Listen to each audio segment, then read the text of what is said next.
Good morning and welcome to another Thursday's Thought for the Day. This morning I'm going to read a passage from the book of Daniel, chapter 3, verses 1 to 18. It's a fantastic story. It's not finished today, so hopefully we will have the next part of the story tomorrow, but if not, I really encourage everyone to check out the next part of the story. So here goes the passage. King Nebuchadnezzar made an image of gold, 60 cubits high and 30 cubits wide, and he set it up on the plain of Dura in the province of Babylon. He then summoned the satraps, prefects, governors, advisors, treasurers, judges, magistrates, and all the other provincial officials to come to the dedication of the image that he had set up. So the satraps, prefects, governors, advisors, treasurers, judges, magistrates, and all the other provincial officials assembled for the dedication of the image that King Nebuchadnezzar had set up, and they stood before it. Then the Herod loudly proclaimed, "Nations and peoples of every language, this is what you are commanded to do. As soon as you hear the sound of the horn, flute, zither, lyre, harp, pipe, and all kinds of music, you must fall down and worship the image of gold that King Nebuchadnezzar has set up. Whoever does not fall down and worship will immediately be thrown into a blazing furnace."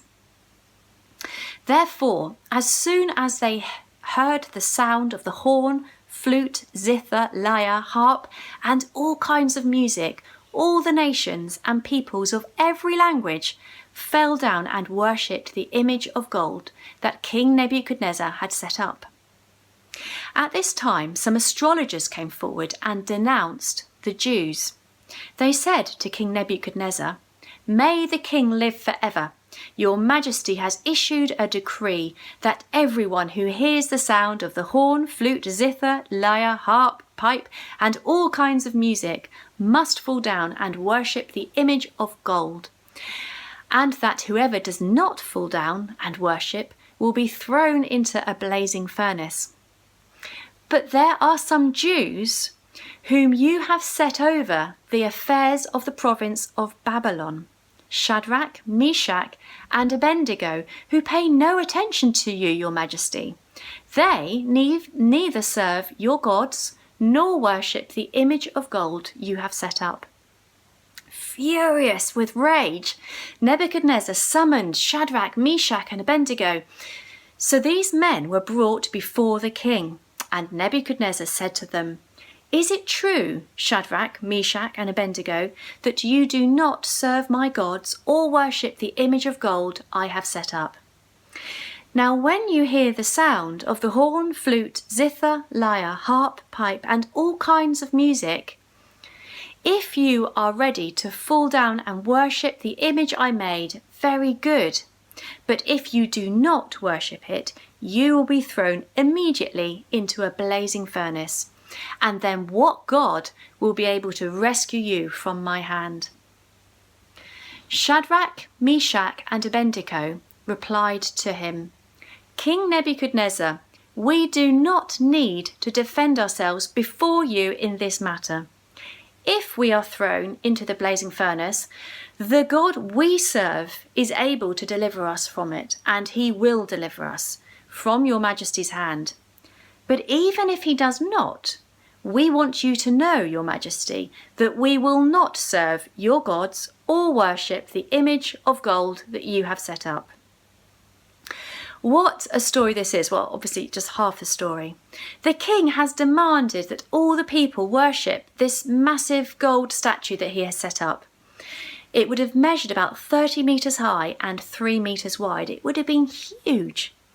And he bigged up this massive dedication ceremony by inviting all the local dignitaries and put on a really impressive orchestra. So this was a really public event. Now it's not clear if the statue actually represented a particular god which King Nebuchadnezzar worshipped, or whether it was somehow representing him, but in any case, he was certainly trying to align himself with all of these gods with little g, and very much challenging our one true God. So if anyone didn't worship his statue, then he threatened to throw them into the blazing furnace. I mean, what an astonishing, outrageous abuse of power that was. And we read that everybody does fall down and worship this gold statue until we have these three astonishing men, these three Jews. Where are the names? Shadrach, Meshach, and Abednego. And they stand up to him. Now, they don't know at the time that God, or how God will respond to their astonishing act of faith and trust, but they know with certainty, and they have no doubt, they know for sure that their God is able to perform a miracle and deliver them, save them from this threat of this blazing furnace. Now, of course, God does do miracles, can work miracles, but we do need to hold this with this kind of tension that we know throughout the whole of history, that despite God's ability to perform miracles, that throughout history there have been lots of Christians throughout time who have been martyred for their faith. And there is that kind of tension, isn't there? That yes, God does and can perform miracles, but actually people are still martyred for their faith. But these men, they stood up to this bully. They chose to surrender their lives to God. And in doing so, they showed extraordinary faith and trust in God. So in the challenging weeks and months that we have ahead of us, I hope that we can keep these extraordinary men, Shadrach, Meshach and Abednego, keep them to mind.